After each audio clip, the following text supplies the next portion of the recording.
Welcome to TLDR. I am your host, Hunter Guthrie, small business owner and financial wizard. And your co-host, Jake Webster, real estate advisor and entrepreneur.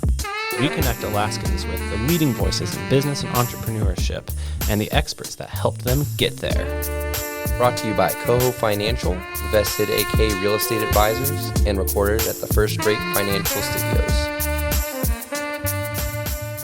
I'm the local furniture boy. So, this June is 30 years Wow. of me doing TV commercials for our family company. So it's 100%.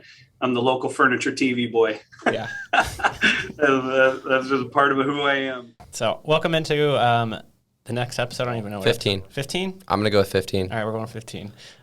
Today Hopefully it's 15. Yeah. Today we are joined by a well-known local face. He may be associated with a big furniture store here, Buddy Bailey, and he is on a new venture now with Zoe Financial.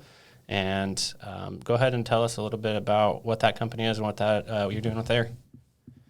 Yeah. So the genesis of this company, so to speak, is definitely built out of furniture, out of an entrepreneurial spirit for sure. And then I will also say built out of pain, lots of things. So I don't know if we talked about this earlier, but I'm a believer, big believer in God things, how things come in front of our plate. And so this business would not be here without God making things happen. So there's some pretty big things to talk about there. But so to back up, in 2005, I was working at Bailey's Furniture while I was in college.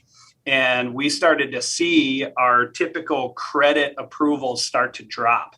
So our approval rate so back then we had Alaska USA. Everybody knows Alaska USA. They used to do unsecured lines of credit for consumers. And we started to see we were at a 70% approval rate for all of our customers. And all of a sudden it started going down to 60, down to 50, down to 40, down to 35 over the span of a 6 to 9 month period. And we're going, what the heck? We're losing business, like real dollars of people walking out the door. So my dad did a little bit of research, found this company. I'm not going to say their name because they're a competitor of mine now, but found this other company that does this virtual lease to own type stuff. So their whole shtick was they would say, hey, we could turn 90% of your declines that you're getting today into purchases. What would that do to your bottom line? And we're like, holy cow, that's pretty cool. So we bring them on. Overnight, our business just goes through the roof. And we're like, oh, that's pretty cool. This works really well. So they start to grow. Our business grows to doing $2-3 million a year of this in Alaska. And we're going, man, this is really good. Long and the short of it, so 2009 comes around. I'm 2 years out of college. I'm our VP of operations at Bailey's, running things. And I'm looking at this going, man, nobody comes to Alaska to train us. They give us no time. They're getting more expensive. They don't put any money in Alaska, period. Dad, we could do this ourselves. So I was 24 years old. And I put together a full business plan for this. I took it to First National Bank. This was right as the 2008 crash was like in the middle of the prime 2008 crash. And I got First National Bank to give me $1 million line of credit at 24 years old. And they were like, we love this. You guys are going to absolutely crush it. We have one caveat. You're 24. You don't own a home. You have no assets. You have no income. How are you going to pay back our $1 million? And so anyhow, they said, we'll do this deal with you, but we need Bailey's Furniture to sign a letter saying that they're going to work with you, right? And they're going to give you the business, and then we'll go make this thing happen. Well, lots of other family stuff going on. There was multiple owners of Bailey's, different things behind the scene. The timing just wasn't right. So my dad ended up saying no. So one of the first mistakes I made as a young entrepreneur is I gave up big time. At that point, I gave up on it. However, tracked the business over years and years and years and years. So long and the short of it is we kept going forward. And in February of 2020, I was at a turning point in my life in a pretty big way. Buddy of mine and I had chicken wings down at a peanut farm together for lunch. And he goes, so what's next for you? And I said, man, I don't know. I've always wanted to do this financing company that helps people with low credit just move forward in life. And he goes, well, tell me about it. So we walked through the whole model, and he goes, dude, I got to tell you, that's the most scalable, best idea I have ever heard from anybody in Alaska ever. And I've heard a lot of ideas. He goes, you'd be an absolute fool if you didn't walk out of here and call 5 people and figure out who will give you money. So I took his advice. I didn't know what was next. I had no job at the moment, actually. I was at the precipice of figuring out, where do I go next? Do I go back to Bailey's and make a few bucks, but not great money based on living in working in a family business, right? Or do I take a risk and make this happen? So I did. I called a couple friends of mine. First guy, immediately when I told him the idea, he goes, yep, I'm in. What do we need to do? So we went and sat and had coffee. The next guy we called didn't get back to me for 3 weeks, but his response call to me was, hey, I'm sorry I've been so out of whack, but I'm in for $1 million. And just like that, we started building software. I mean, legitimately, the amount of what I call a God thing, that there's really no explanation for the timing. There's really no explanation for how these people just showed up at the right time. It was just a God thing that brought them to the table.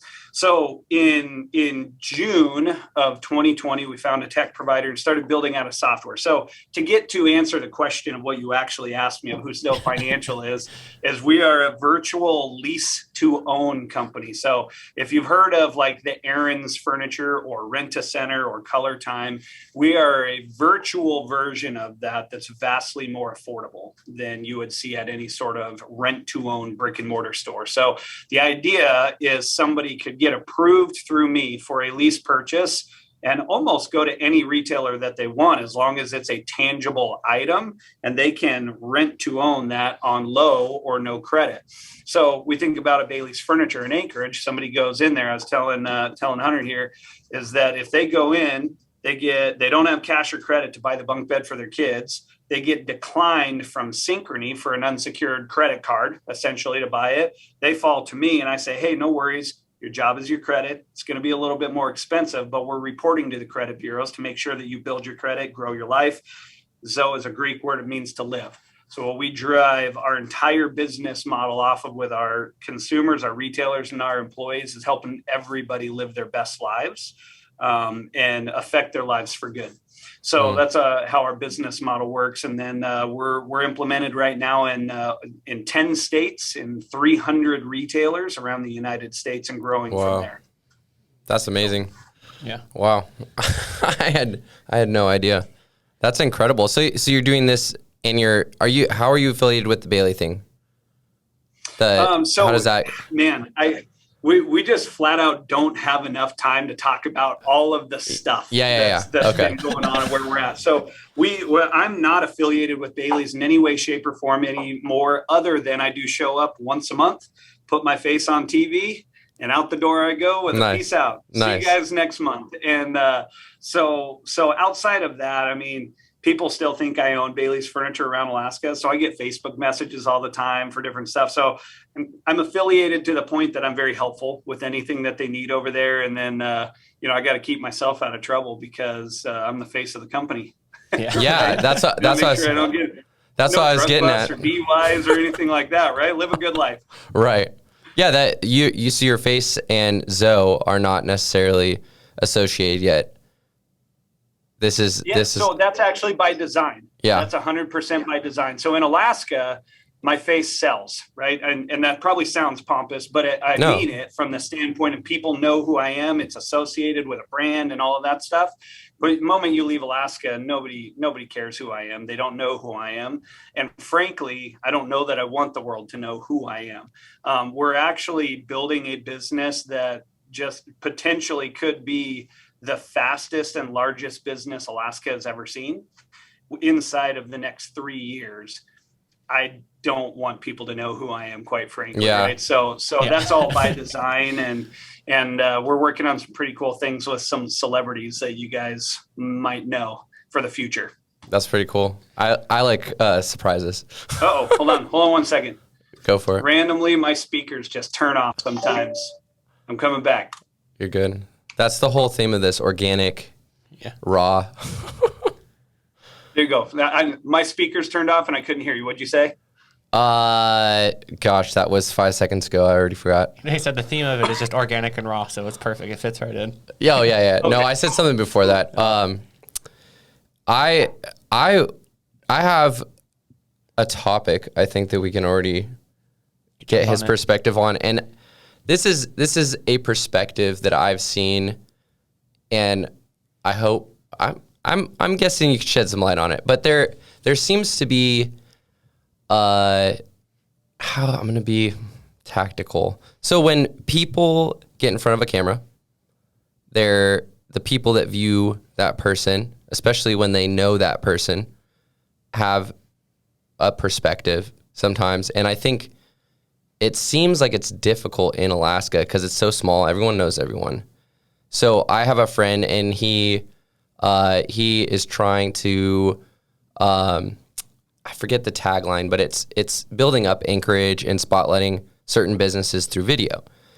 And I've sensed almost an aversion, or I wouldn't call it hate, but like there's something when you know someone and then they're up in front of the camera that it's a negative feeling towards that person. And almost there's like we need those people to get out there. We need that type of marketing. We need that type of momentum. But it seems like there is still something in the way. And have you experienced any of that? So when being vague. When you're saying there's something in the way for the person that's on camera, or something in the way for the viewers watching?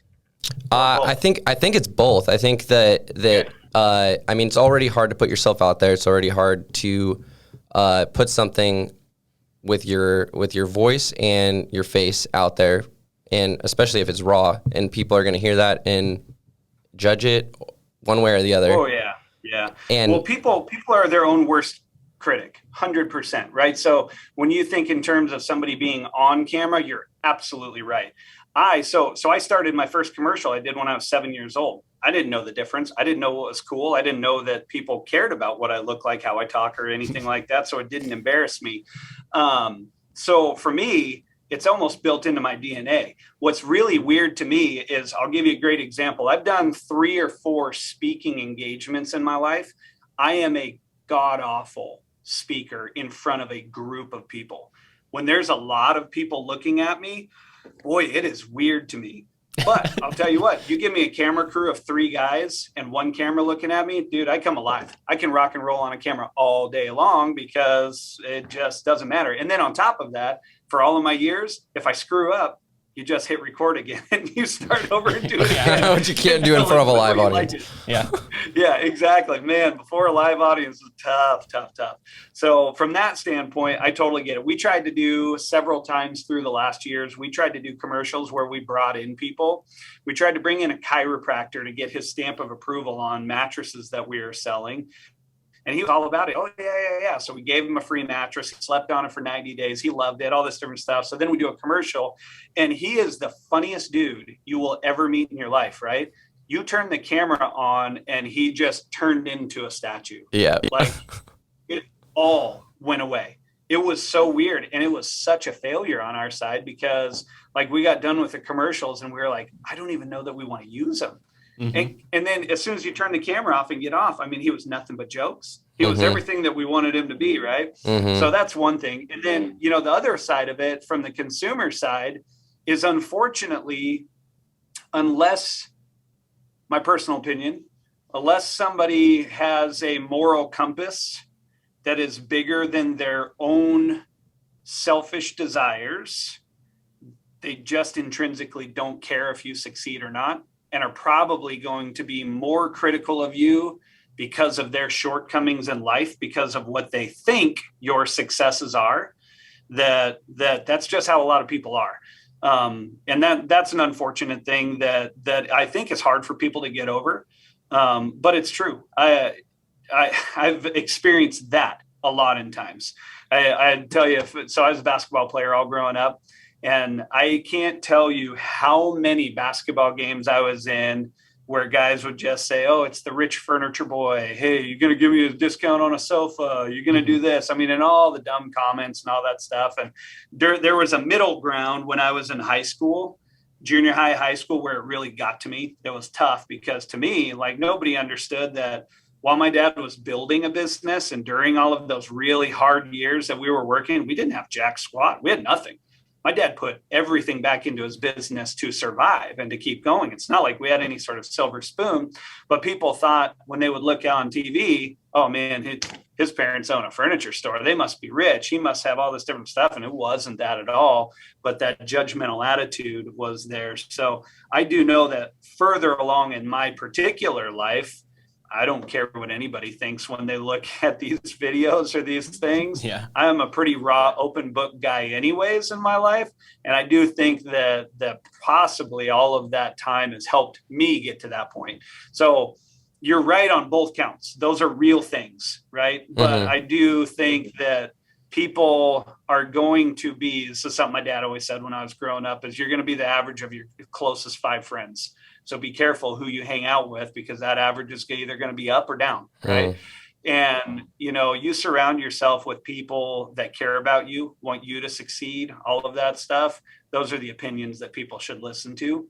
And those are and people that challenge you also, challenge you for your success, not challenge you to bring you down so they feel better about themselves, right? Right. So, not critique and nitpick every little thing. Well, no, that was exactly, we got there. Hunter has critiqued me for being vague, and that was definitely vague. This is going out to the world, so I didn't want to make any accusations. But that's exactly what I'm talking about. Just it's not unique to Alaska, but I see it a lot here. Video, especially, is something that it's necessary and helpful, and it's going. People have been doing it for a little bit longer down in the lower 48. So people stretching that muscle, it's already uncomfortable. They're growing a business, which is also uncomfortable. And now they're getting feedback from the people that are the closest to them at that point.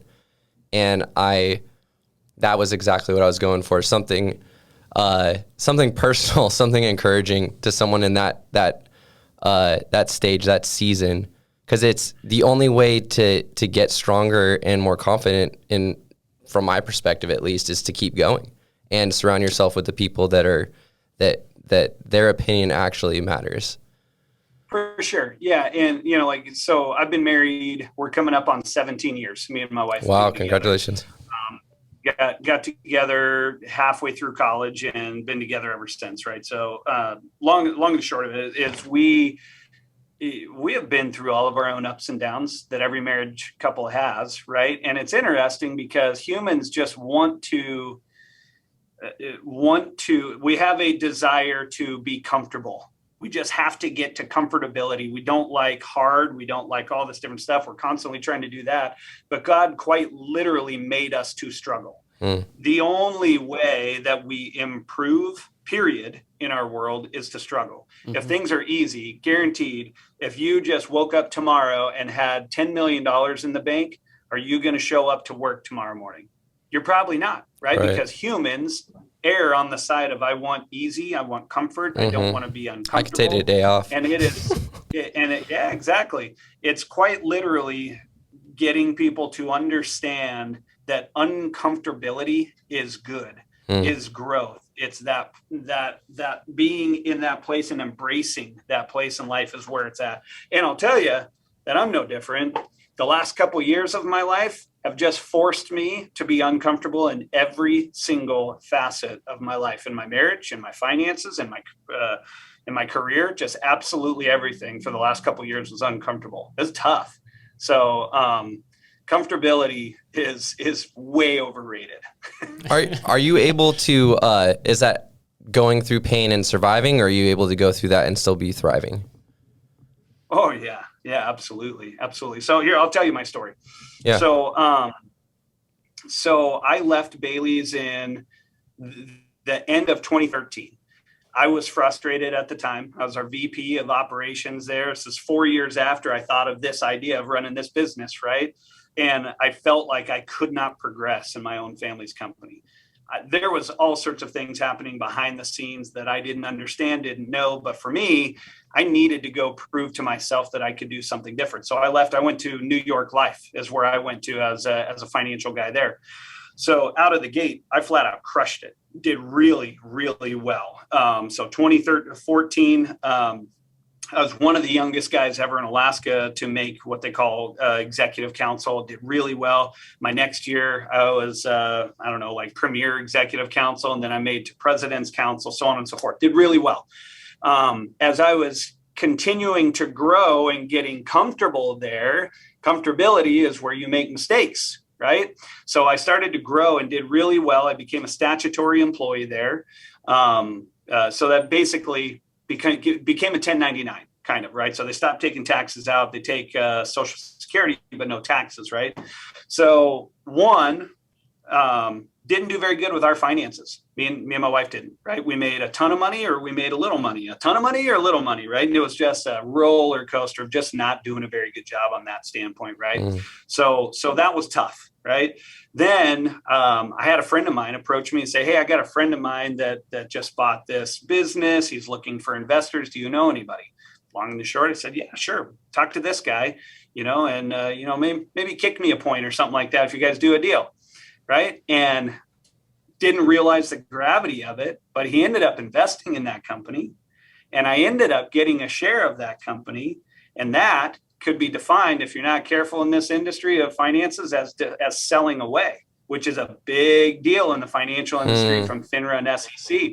So that changed my world. And that was because I was trying to help a friend of mine, for one. I was trying to, I wasn't trying to do anything shady or anything weird, but I was comfortable. I wasn't as on my game of making sure rules and all that stuff were followed the right way.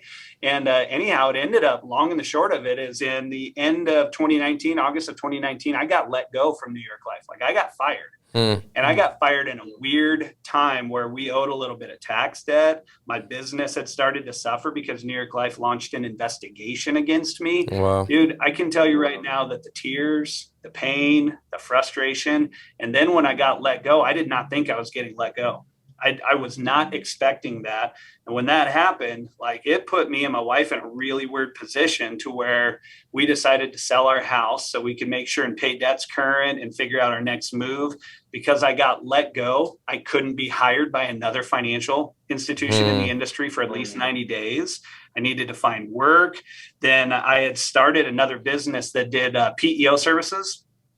Basically an HR company that did payroll. And my idea here, and this tied into why I got let go from New York Life as well, is what I was wanting to do was build an advisory firm at New York Life where I did 401k benefits and then personal financial advising. And then on the opposite side of it, have an HR firm that would do payroll, benefits administration, and all of that stuff. And you just have this one-stop shop for business owners, right? So I started this business. And a buddy of mine, New York Life said, no, you can't own that business. We don't want you to own that as an outside business activity. I said, okay, why? And they said, oh, we just don't like it. We don't like the potential for us to have a lawsuit out of it. It's like, okay. So I went to my buddies and I said, hey, if I ever leave New York Life and go to another place where potentially I could do this, can we have a handshake deal that you'll write me in as an owner of the company I helped you start, right? Like, it was my idea. Oh, yeah. No, we'll definitely do that. Well, the day comes that I get let go from New York Life. So I go over there and I'm like, hey, all right, well, let's go run and make an HR company work. I can't be in the financial industry anyways. I make it 2 months in and I'm saying, hey, let's talk about making sure I'm on the ownership team with us and all this different stuff. And out of the blue, they're just like, yeah, no, we decided we want to do this on our own. We don't want another owner. And it was a company I started. Like, it was my idea to bring these guys into it. And again, God just put me on my knees right there. And I was just like, gosh, I'm just struggling out of all of this stuff. So fast forward to February of 2020 is when I had lunch with my buddy to start Zoe Financial. And we had that conversation. So that was some of the pain that I came out of that. I mean, at my peak of New York Life, my highest income year at New York Life in 2018, going into 2019, I made $275,000. That was my fourth year in the business. And I went from when I left Bailey's, my highest year of income was $68,000. Wow. Like, that was my highest year of income. And I went from that to $270,000 in under 4 years of just working my tail off. So I was just so emotionally distraught that I felt so successful, and overnight it was just gone. I mean, pure pain. So out of that, like I said, I mean, we had to rent from my in-laws, me and my wife, for a little while. Then we started this business, and we were running so lean and mean that for the first year of this business, I was only able to pay myself $4,000 a month. So luckily, one of my business partners said, hey, we've got a rental that we'll give you for a year. I don't want you to worry about rent. Just go focus on building this business. So we went super lean and mean our whole first year of 2020. Then we started getting revenues in and all that stuff. So the long and the short of it is, I mean, talk about from being humble beginnings, top of the world at New York Life, all the way to the bottom of the barrel, and then back feeling like we're finally getting to a point where God's blessing us, because I think in our world, for me and my wife, we're doing the right things, working hard together. We're embracing the uncomfortability together. We're, as a business, we have a moral compass to do things the right way that just drives how we run our business, So anyhow. And just kind of getting off on a monologue, but like, as you can tell, I've been through a lot in a couple of years. I got lots to say. I got a book coming out, but I'm not sure when it's going to be. When in between meetings, you're writing a book. Is that what's happening? Exactly. With all of just my frustrations and pains and excitement and all of it. Right. We can, when it comes out, we can link that to this episode too. So retroactively, it'll be down in the show notes. Yeah. There you go. I like it. No, that's awesome. This may be too transparent, so feel free to tell me to pound down. But what keeps you going? Like what's the why behind that? That sounds like a very deep valley, or a couple of very deep valleys to come out of. Just blows. Well, yeah, big blows for sure. I don't know. I guess I don't know. Definitely my faith. One thing, me and my wife sat in church about 3 weeks ago, and they talked about the story of Joseph, about how he really didn't do anything wrong, but he wasn't where God needed him to be to save millions of people in Egypt, right? He just wasn't there yet, and God put him through trials after trials after trials. And it's not like he didn't go kill anybody, he didn't do anything majorly wrong, but he just wasn't there yet. And me and my wife, I'm not kidding you, you're going to find about me, I'm just an open book. Like, me and my wife sat together through church and just flat out bawled because we felt like that sermon was just written for me. And we got done, and she said, you know what my wife said about me? And this was something I'll never, ever, ever forget, because it just felt good to hear. She goes, one thing I know about you is, she goes, you, out of all of this hard stuff that's happened, is you've never, ever, ever cursed God, and you always said that God's got a plan. There's got to be something better for this. So I don't know what that is, but I know I don't quit. I know I don't give up. I continue forward, and that could be my faith. That could be just me being hard-headed. I don't know. Maybe I'll figure that out someday, but I really don't know what that is. But I definitely just keep trucking on no matter what I do. That's for sure. It sounds like you got a pretty strong partner in crime too. That's not, it's rare. I have a lot of entrepreneurial friends and creative friends, and having a partner that's supportive and resilient through those ups and downs too, and still believes in you. It's hard to keep persevering without that support. Yeah, when you guys want to do another podcast with me on marriage and entrepreneurship, like, she hasn't always been supportive. There's times where she looks at me and goes, what do you think you're doing? Yeah. I'm not supporting what you're doing, right? So there's times that not being supported is probably healthy. Right? Yeah. But I am very blessed with my wife. That's for sure. She's a good woman. That's part of the objective, or one of the objectives of this podcast, is to show that this is not, it's a messy thing. It's not all of a sudden out of nowhere instant success. That's not how it happens. People struggle and toil, and it's not always an Instagram account every day, even when you're successful, right? Yeah, totally. Yeah, I don't think you said it. When no, I would even define it like where we're at today. I would define where we're at as the messy middle, right? So like, and we've just had a faster track to where we're at than most companies get to have. Our start was nothing short of miraculous and amazing and really, really just sexy. Cool start in what's happened out of it, right? That's awesome. But we're 100% in that messy middle that at some point someday, like people love hearing the story of this start.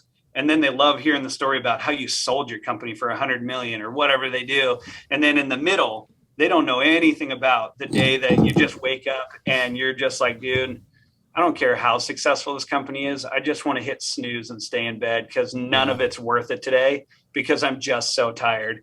And then you know what you do? You get up and you just go grind through it again. And that's what nobody ever sees is that part. And nobody ever really talks about is that just messy middle of, man, we just made a mistake that cost us $25,000 and we're not going to get that back. What do we do? Well, we just keep going forward. We just keep fighting, right? And that's what you do. And that, I had to look this up because I keep forgetting the name, but I prefer the messy middle. That when I hear people's stories, I want to know the messy middle because that's the real. That's where you learn a lot. And there's a Japanese art form called I'm gonna murder this kintsugi. Someone listening is gonna correct me, but it's the art form. They take clay pots and they break them and then they solder them together with gold. So it's this new pot that's been broken but resoldered with gold, and that is way more valuable than the original pot. It's way more beautiful than the original pot, and I think that there's got to be a book or someone that talks about this, but the journey is the whole thing. You get to the destination. Once you create this, there's going to be something next, whether it's in the business or a new business, and when you get comfortable in the journey and you realize that the other thing about the Japanese culture is the art of mastery. They value mastery, and they know that takes time, that you can't just jump out and be a master. It takes, 10,000 hours or 10 years of full-time work. But we seem to highlight the instant, We want comfort. We want the easy. We want the 5 steps to success. And it's simple. It's not easy though. Yeah. No. I mean, legitimately 80% of it is just showing up every day and just doing 1% better every day. Which is not sexy. It's not sexy. It's so not sexy, right? It is so not Steph Curry hitting a logo 3 and turning around before it ever hits the net. I know. It is none of that. My goodness. What, maybe speaking into that a little bit, how do you stay consistent when it's 12? What are you focusing on? Are there any little tips, tricks personally? Consistency, I think, is really key. Just whatever you do, just building habits that just go. And that's even taken time for me. Right. So, I'm pretty much every morning now I'm up at 5:30 and to the office. But for me, I had to develop that habit because almost every one of the tech partners that we use are Central Time to East Coast. By the time I hit 6 a.m., it's 10 a.m. their time, and they need me for stuff. So we're going.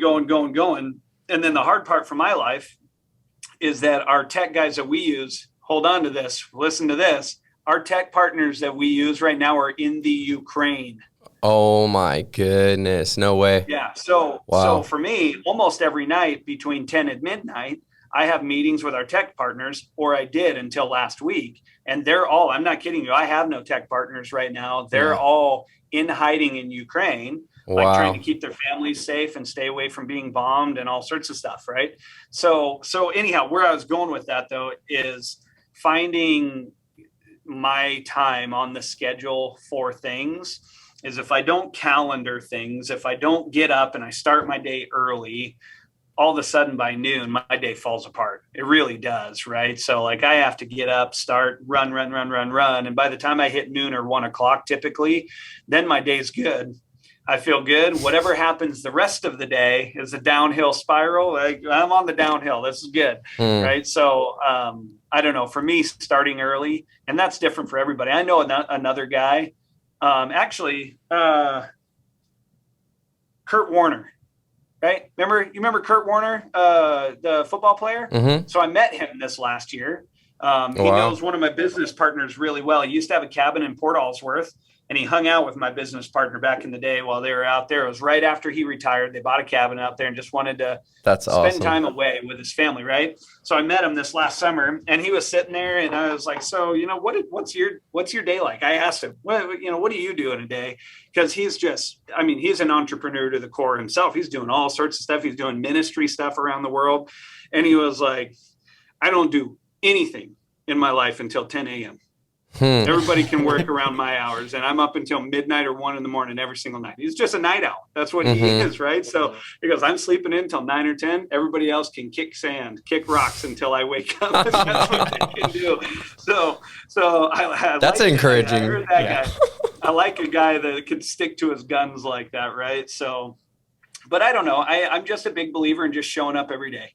Just show up every day. My employees here, we're up to, believe it or not, I'm up to 40 employees in under 2 years. Yeah. And we'll be by the end of this year, I suspect we'll be at 150 is where we'll be at.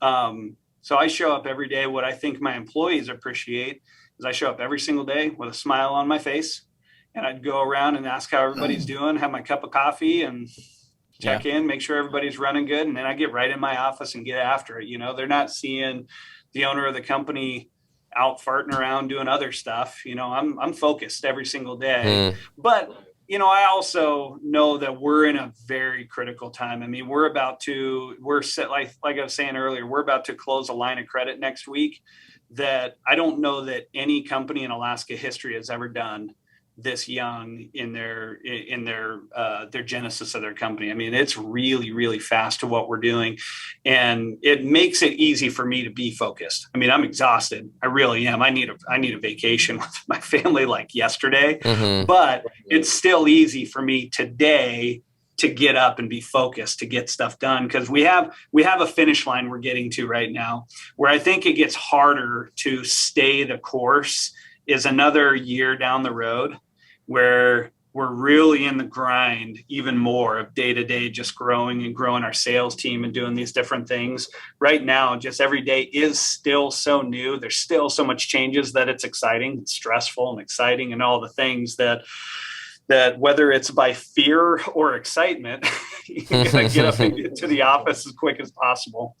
That's good. The habits thing is such a good reminder for me too, because I want to have it done now, and I am not a morning person. I'm a night owl, and it's just and I'll tell you, this is I don't know for anybody out there that needs to hear this or anything either. Is so in November, end of October this year, my wife found out about a little bit of a health problem, and one of my things I just love on a night is a good Scotch whiskey or something like that to just. You got to come over and visit the studio.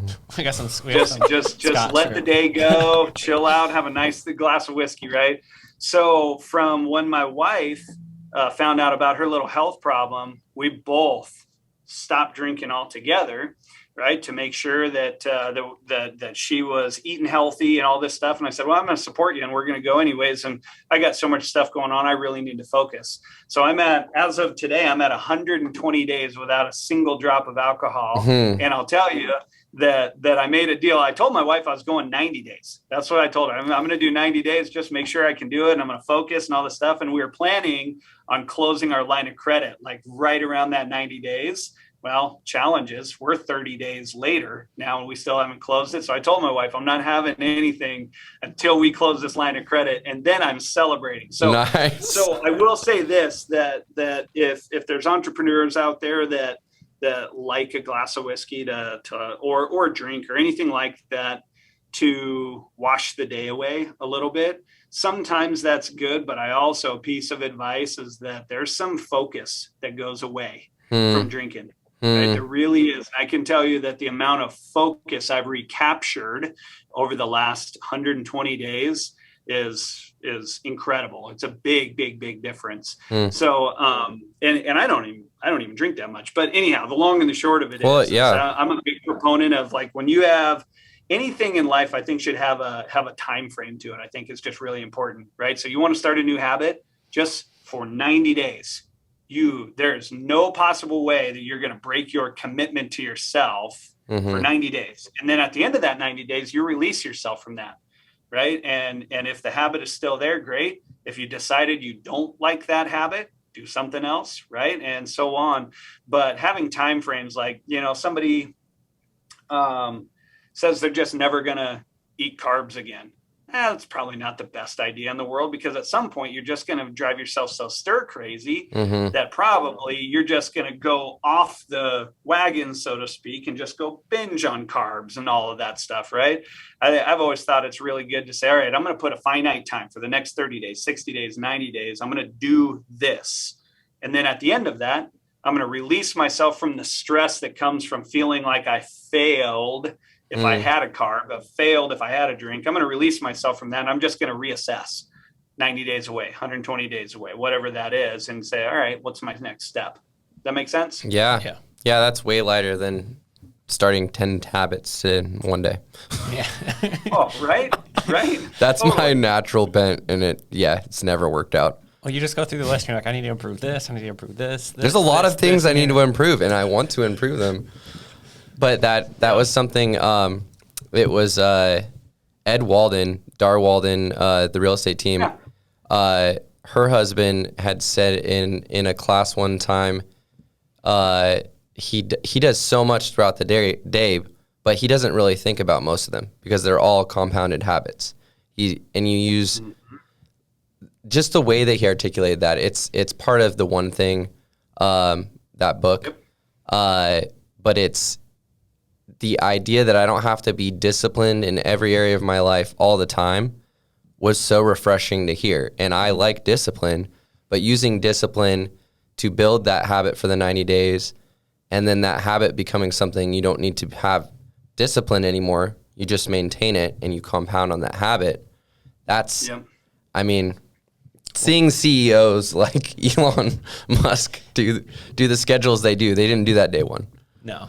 Totally. Yeah. No, you're absolutely right.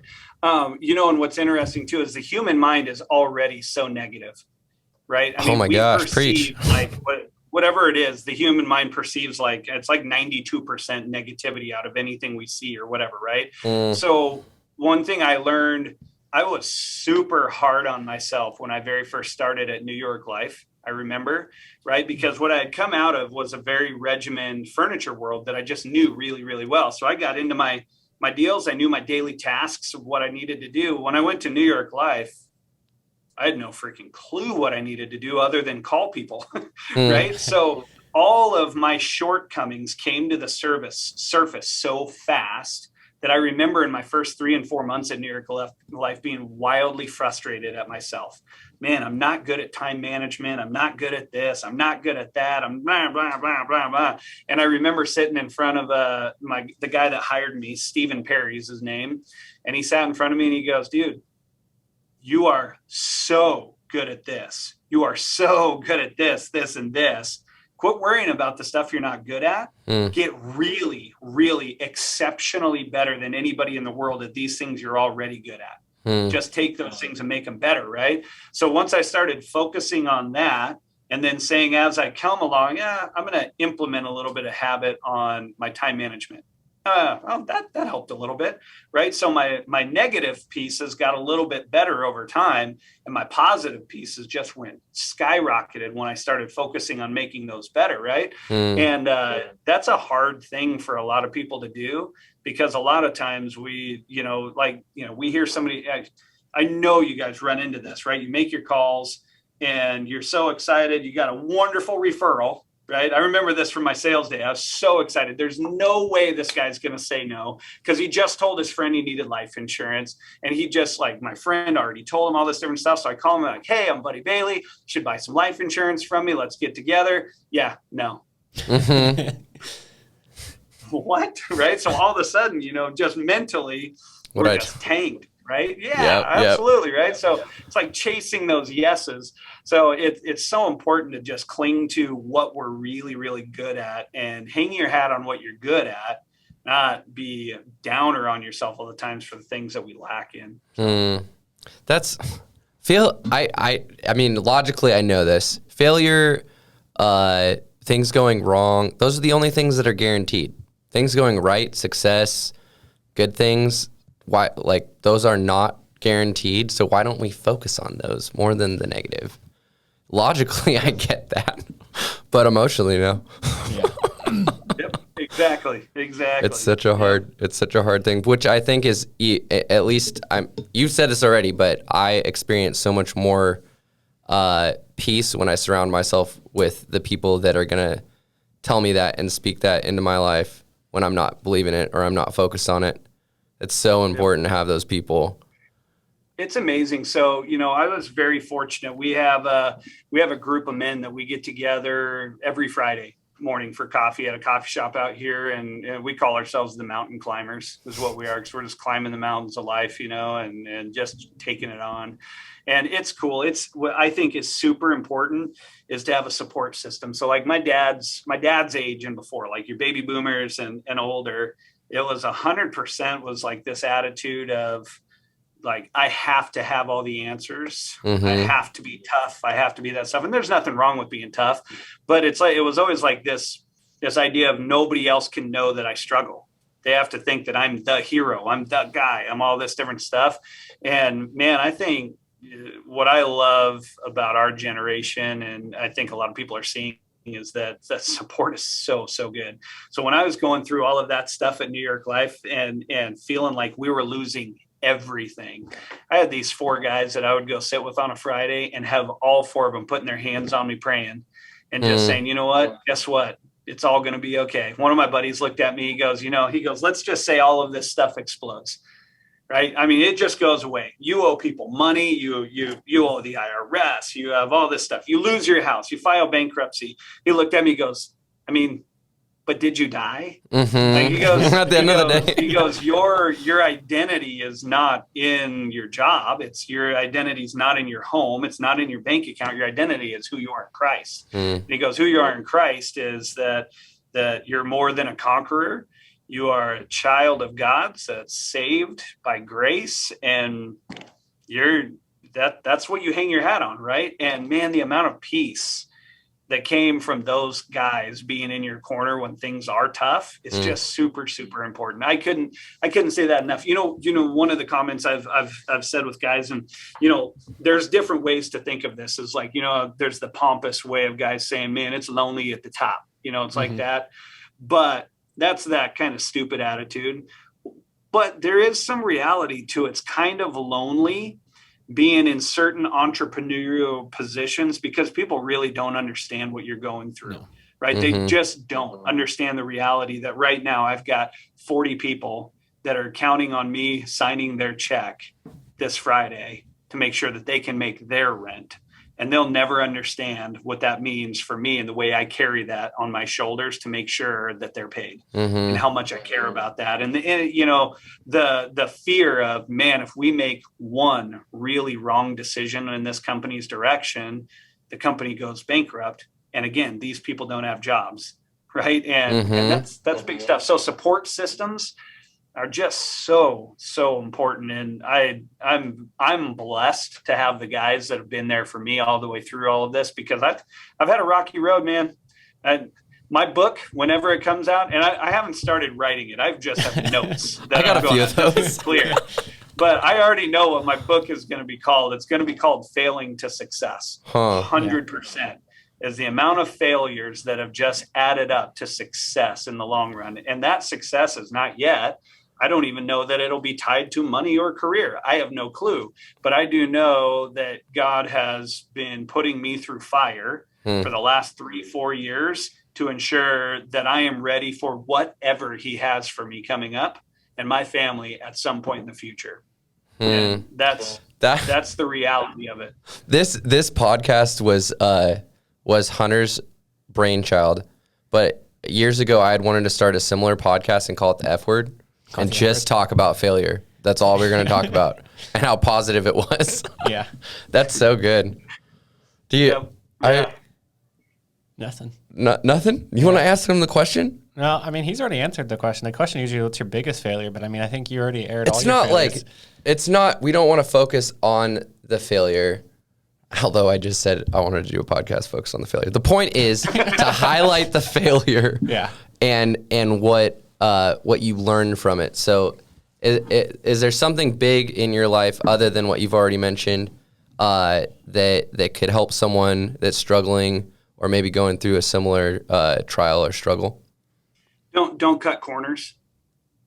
That's it, right? When you get comfortable, you cut corners of doing things the right way, right? And not necessarily doing things purposefully the wrong way, but not paying attention to all of the fringe things that could happen and the risks of different things. That's one thing I've definitely learned over the last 3-4 years is just do things the right way the first time. It might take longer. It's 100% going to be harder. But if you do things the right way the first time, everybody ends up winning in the long run, right? So I 100% will tell you I'm still an impatient guy, right? And don't ever pray for patience. I'll tell you that, because God is going to flat out test your patience. Maybe that's what it was. Someone told me that a long time ago. I'm like, challenge accepted. Right. Exactly. Right. So I think making sure that you do things the right way the first time, even if it costs more, takes more time, has to humble you, right? Because you have to admit when you're wrong, and doing those things the first time makes everything easier and better down the road for sure. Yeah. I'm going to change the direction slightly. So in growing and scaling your business, I mean, what does that look like? Investors, or is that just natural growth and that kind of stuff? So, you guys are probably going to not believe what I'm about to tell you. Bring it on. Bring it on. Yeah. So here's the story of our business, right? So in June of 2020, we started building software that was promised to be done in 90 days. January 1st of the following year, we went live with our software. We did our very first lease on January 19th of 2020. Okay, so when we did those first leases, we had all sorts of issues. We had to fix problems. We're finding things. We fixed, we beta tested. We fixed, we beta tested from January through March. So by the time we hit April, so I could get off track on something that I probably need to be careful about. But so we get to April. And one very specific client of ours that had signed a letter of intent to do business with us looked at us and said, "Meh, I don't know if I want to at this point. I'll wait." Yeah. Okay. Curveballs, man. Yeah. And I had several investors that had come on planning on that business, and now it was gone. So I'm not a quitter again. So I said, "All right, well, what's next step? I'm going to Washington. I know furniture. I got guys down there. Let's go give it a shot." So to put it in perspective, when we started this company, I had one goal: get live with one sizable client in Alaska that I know very well, figure out if this model works, play with it for a year or two, do 2, 3, 4 million a year, right? And then if we really like what we're doing, we'll expand outside of Alaska, right? So since that didn't work, I said, all right, well, I'm going to go try expanding into Washington and see what happens. So I go down on a 3-day trip with one of my best friends I grew up with. His dad was one of our first ever furniture reps at Bailey's. And I said, all right, let's go talk to some furniture guys in Washington, see what happens. We went down and in a 3-day trip, closed $5 million of annual business. 3-day trip, bam, done. And we were like, whoa, that was really cool. So I come back home, we go back down, and on the next trip, we trained and onboarded those retailers, and he set me up 3 more appointments. We closed another $3 million of business. And I was like, whoa, that's pretty cool. So when we took them live, we found more issues in our software. So we could not do the millions of dollars that we had found because we were having issues. So we worked through that. Well, as we started getting to August, September of that year, of last year, we took a really important integration live, and we started seeing, man, this thing might be scalable. We really might be able to do some big things with this. So I went down to Houston, Texas, and in a 3-day trip down there, we closed $20 million of annual business in 10 different retailers down there. And we're going, whoa, these guys, so what we learned out of that is everybody in the United States knows who Bailey's Furniture and Buddy Bailey is. I didn't know it. In the furniture industry, everybody knows who we are. So this last year, awesome. my dad's furniture store got voted the best furniture store in the United States under 100 million. So Wow. we ended up seeing, wow, we have like a massive niche in the furniture industry where we can go open up anywhere. So to put this in perspective, between January 19th, when we did our first lease, and October 5th of 2021, we did $239,000 worth of leases in that year, of money going out to the street that was producing money coming back, being lent out. Between October 6th and December 31st, we did 3.4 million by the end of the year. It was unbelievable. So Now- messy middle, because you had a lot of stuff to figure out. to Holy get that crap, to yeah. jump. Like you're like, For I anyone know, focused right? on the millions of dollars that were of profit, it come more money, more problems. and Yeah, fast, so fast. we're at Yeah. we're at 7.5 million today. Wow. Right? And we're just continuing to grow and scale forward. So the way that my entire business model works is all by putting money out. Mhm. So for the last, so where I'm going with that is we had built from June of 2020 all the way through October of 2021, I had spent under $1 million on the entire thing, salaries, software, everything. Like we were magicians with money to survive that long. And then overnight, we went to putting out 800,000 in a 30-day period. And then we went to 1.2 in a million in a 30-day period and just going from there. So long and the short of it is since October 5th, I've raised 7.9 million myself in Alaska to keep this thing going from Wow. here. I mean, every single human that has the ability to talk to me, I've been talking to them Wow. all the way through. And I mean, it has been flat out running, no sleep, tons of stress. Three times, I've been down to under $5,000 in our account left, with knowing the next day I had $150,000 leaving our account from payroll, money going out for retailers, all of the things happening the next day. And in tears, seriously, in tears, looking at my bank account going, God, where's it going to come from? And that night, having an investor wire money into our account. I am not kidding you. 3 times that happened. And God just kept us going. That is Kept awesome. us going. So we take off in October. This thing's starting to ramp up like crazy. And I could already see it. I told our guys, I said, we have got to go find money. It's what we are going to really need for this thing is not in Alaska. We can't find enough money here. We got to go somewhere. So we went down to Vegas in October, and they had a big, it's called Money 2020, big conference that they'd have down there for fintechs. So we go down there on the basis of a friend. He said, hey, you should probably talk to these guys when you go down there. I know they do some stuff in the financial space, whatever, talk to them.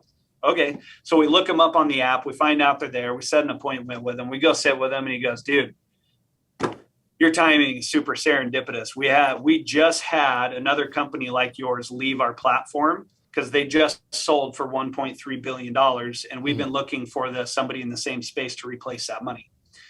So just like that, overnight, God put somebody in our lap, and we've been working with them ever since on closing this line of credit that's going to allow us to scale where we need to. So if all of this stuff closes the way that it should in the next week, we're going to be able to scale. We're on track to do almost $70 million in our second year of operation. It's unbelievable. Messy, because that's a lot of people, a lot of everything you got to get in place. It's unbelievable. Me and my daughter leave at 6 a.m. tomorrow morning. We're flying to Utah, and we're going to look at 7 different spaces down there in Salt Lake to open a second call center, because my biggest single issue today is that by the end of this year, I need a minimum of 120 what we call C3s. So a customer service person, we call them customer care coordinators, right? We that's our titles we give them, right? I can't hire them fast enough in Alaska. No. I'm struggling, right? So we're going to hire as many jobs locally as we possibly can, and we'll continue to backfill. We're keeping it going here. I want to see Alaska prosper.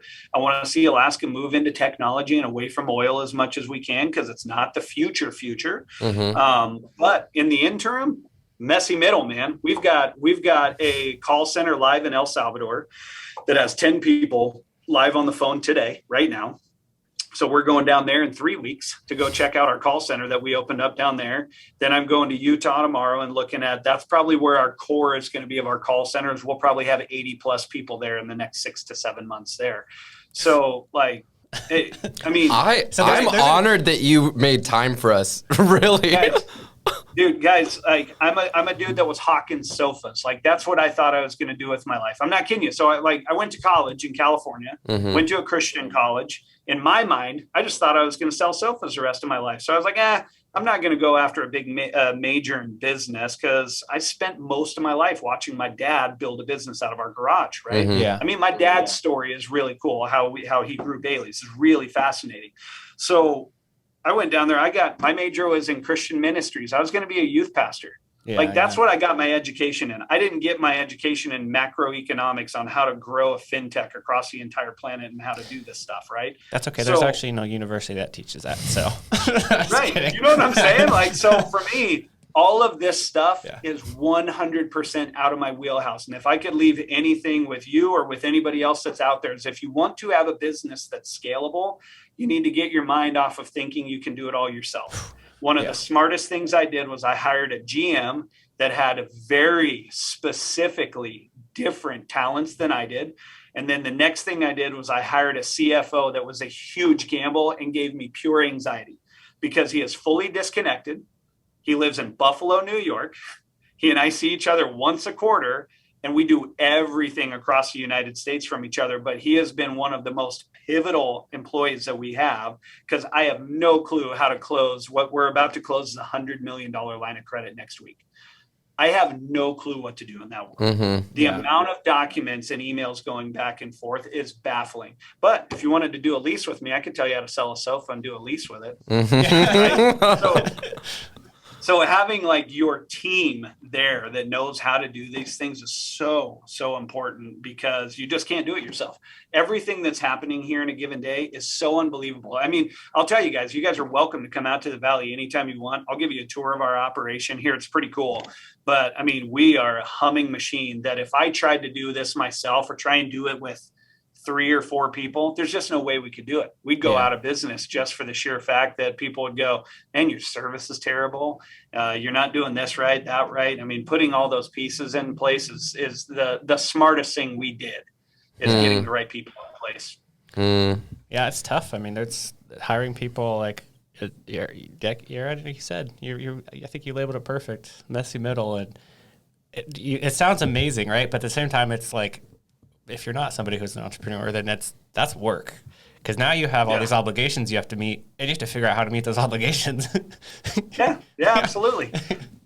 I'm trying to put myself in your shoes. I've always thought, I'm trying to think of a good example. I guess marriage, like people will say, oh, you'll understand it when you get married. You'll understand it when you have kids. Like there's something you don't get. And looking at people ahead of me, it just seems like they have a bigger magnifying glass. Like nothing is new. They still struggle with the same things that were there, that come or show up were there before. They're just magnified. And I can feel the stress that you're talking about that night with $5,000 in your account and $100,000 coming out the next day, but it's far less money. So learning how to handle that with a little, you know.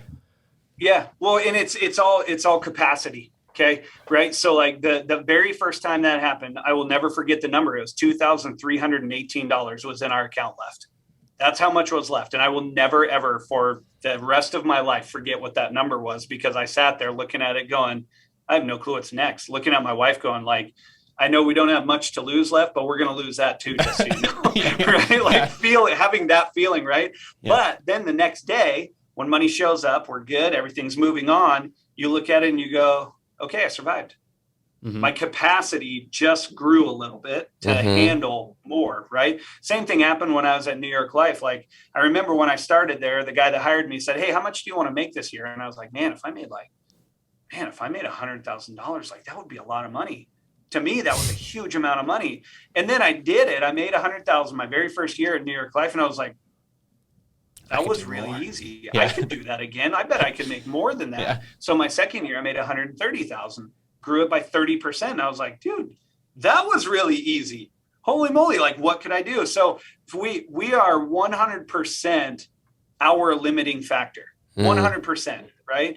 As we build, like, and it's with stress, it's with your creativity, it's with your risk tolerance, it's with everything.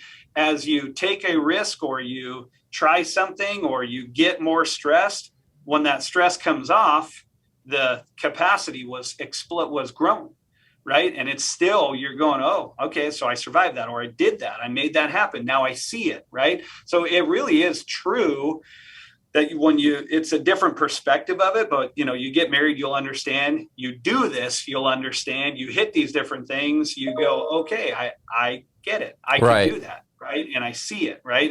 It's typically, it's just us, right, stopping ourselves, right? So, yeah, and there is some, like, you go through that hardness, and you're gonna have a different perspective. So yeah, I can't figure everything out before I get there, but I can learn. And that piece about stepping out and not avoiding the discomfort, man. Yeah, it's incredible. So good. Well, I mean, I think we could go on. I want to talk about more things, but for the sake of time, I mean, what can we do? What can our listeners do to help you out? And just what could we do? Any prayers? Any prayers? Yeah. prayers for some good sleep? No. No doubt. I mean, in our world, I mean, for this kind of a true statement is what's done is done, and this machine is moving. It actually is out of my hands, to where for me, it's what my position has become now is it's not me actually doing things. It's my ability to motivate people with the skills God gave them. Mm-hmm. Right. So now I have a team of managers and C-level staff and all these different guys that I work with. I don't get to every single day work with my bottom end staff that are at my base level. Right. So what my world looks like is, how do I affect the men and women that are around me positively, to where they see Christ's love through me is what I'm driven for. And they in turn do the same thing to the people that they're working with. Right. So for me, my world is, I need prayers for focus. I need prayers that God keeps me on track. And that's all I need, right? In my world. And employees. So if you want, I was going to say, are you hiring for that? Pray for a lot 50 of plus. Yeah. So if you want to work for a great fintech company that's about to explode, this opportunity right here. So in Alaska, you don't got to be in Silicon Valley to do that. So sounds like down in Utah as well. There might be some jobs coming. Yeah. Absolutely. Oh, we got the posts out. That's awesome. Well, I appreciate your time, really, and truly. I can't imagine. Yeah, that's an honor. Yeah. You have a lot going on your plate. Yeah. So we really appreciate it. If people want, I apologize. I had to push this back so many times. It was perfect timing. It was perfect. Yeah. If somebody wants to, you check out like just Zoe Financial. You got a website, I'm assuming, and Yep. Yeah. ZoeFinancial.com, and everything works there. So we're adding retailers in Alaska. Alaska's kind of our fun playground, from a standpoint of, we try all sorts of different retailers just to test different models, right? We're right here. I can go meet with the owners, all of that kind of stuff. So if there's any retailers out that are wanting to figure out how to extend sales, I can show them how to do that using our services. But for us, our bigger business is and will always be outside of Alaska, for sure. Sweet. Perfect. Well, that's awesome. I appreciate the time. Thank you, sir. All right, guys, thanks for listening. Go ahead and give us a follow on our Facebook page if you'd like to stay connected. And if you want to go deeper with us, join our Facebook group. And here you can join the conversation, share resources with each other, and network with other like-minded people like yourselves. And if you know someone that would get value out of the episode today, we'd be honored if you shared the show with them. Until next time, progress over perfection.